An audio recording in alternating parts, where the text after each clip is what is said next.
Hey everyone, Tara and Corey here with the Kugler Team with Red Moose Realty, and we're so excited to be shining a light on local leaders in our community.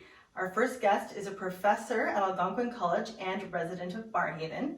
I didn't have to look very far to find my first guest. In fact, I just needed to look under my own roof.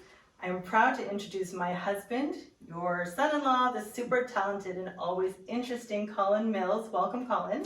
Thanks for having me. It was great to have you. Colin founded the Music Industry Arts program at Algonquin, and they're celebrating their 11th year. He's also the coordinator and the professor of music business. Colin is a huge supporter of the local music scene and is currently an active board member of the Ottawa Music Industry Coalition. As well, you're involved in other local music industry activities on the scene. So let me ask you, why did you decide to become a teacher? It's a good question. I don't know if I really decided to become a teacher rather than it just sort of, my career path landed me here.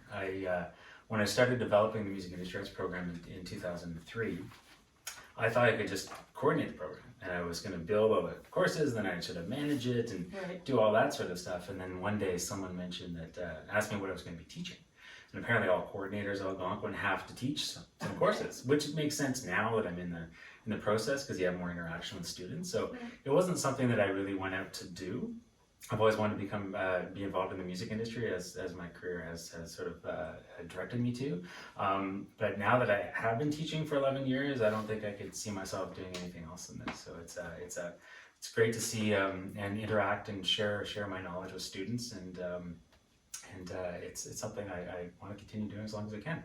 Very cool. Cool, interesting. So teaching basically found you. Yeah. So Colin, with COVID-19, how has teaching changed for you this year? How have you adapted? And what would you say your biggest challenge is at this time? This is my classroom, pretty much. I teach down here all day. I'm down in my basement of our house here in Old Barrhaven every day for 8 hours a day, most days, if not longer. So that's the biggest change. What I really miss, one of the big challenges for me, I really like to have that one-on-one contact with students. We're mainly using Zoom. I do have live classes where students are asking questions in their chat and on video, which is different. But I still miss that interaction and getting to know people and the sort of hustle and bustle outside the classroom. The students popping into my office unannounced, which I loved, and getting to know them a little bit better. So that's a bit challenging. We're a few weeks into the semester, so I think as the year goes on, hopefully we'll find ways to sort of connect in a different way. Right. Yeah, good. Very interesting. So what has been your most positive teaching experience? Just one, maybe, or two. I don't think I could pick just one. Working in our program, with a lot of our students are artists, and they want to follow their passion to become a performer or a songwriter or a producer, working in studios. And we've had a lot of students that have followed that passion at different levels of success. It's a very challenging industry to find some success in, but we've had a few over the years be nominated and win Juno Awards, which is always kind of great. But I also love hearing great music that they create. Whether it becomes a million streaming song on Spotify or streaming service, if they create something and the program had the tiniest ounce of influence in how they did something, that to me is a huge success. Amazing. That's so cool. Wonderful. Yeah. So Colin, what kind of quality do you think that you have that an excellent teacher would need? I think teaching is all about communication. I don't think, and once again, in college it's a little bit different than university, where a lot of college instructors and college professors are experienced. They have more hands-on experience in an industry, and then they share that hands-on experience and their successes and failures that they might have throughout their career, opposed to university, where it's more scholarly teachers. So it's I think communication is the big thing, and it took me a couple years into teaching to learn that. And the better you are communicating your ideas and concepts and everything, the better teacher you will be. And it's understanding your student, your learner, and how they absorb information, and then trying to adapt to every single one in the classroom to communicate in different ways. That really makes sense. Yeah. So let me ask you, what's the best part of being a teacher? I know you kind of answered that in some ways, but what's the best part of being a teacher for you? I like connecting with people who were like me at one point in my life. Yeah.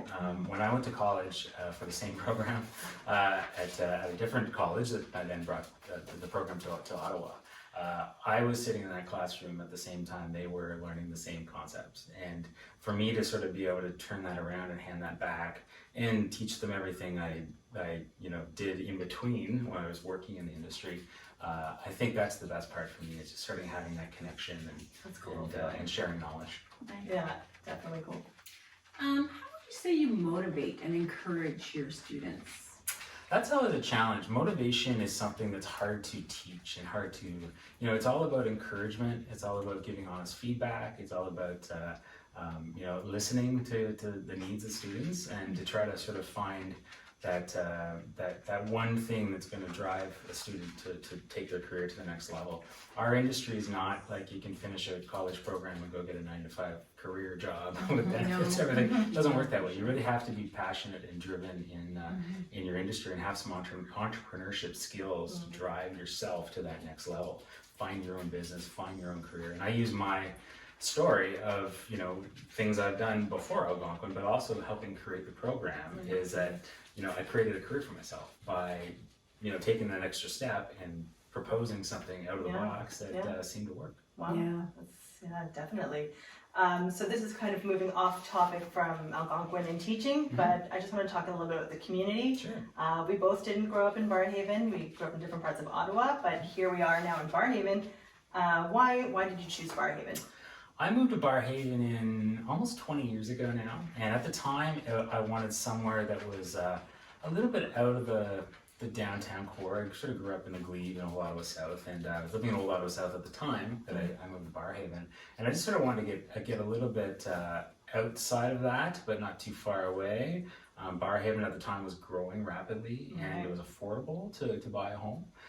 So when I bought my first home back in 2003, I believe it was something that I knew I could afford. I couldn't afford to live downtown, and it's kind of still the case now. But I think coming out here was still relatively close to everything, and Barrhaven, knowing the growth of Barrhaven as it was growing, everything was going to be available here at the time, and you knew it was just going to get bigger and better, and more things are going to be around. And it certainly has. Absolutely.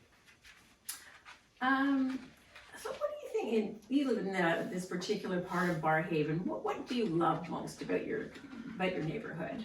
Old Barrhaven is kind of where I started and where I am now. And there's a few years that I lived on the other side of, I wouldn't say it's old or new Barrhaven, but it was, newer. Which was great. I I still go to the same stores, still go to the same businesses in the community. But I think Old Barrhaven I like because it's a little bit more mature. From the long-term residents that are our neighbors to like the tall trees and being close to everything, and it still seems like a very safe, friendly community to live. And I don't see myself moving from Barrhaven anytime soon. Certainly. Well, thank you so much, Colin.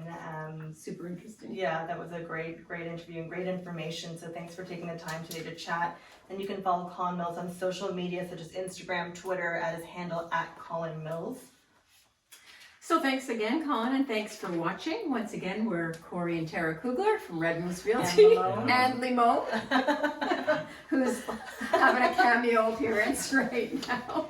Of course, be sure to check out our local community website at parkbench.com/Old Barrhaven. And if you have a local business and want to be featured on our site, please reach out to us today. Thanks. Thank you.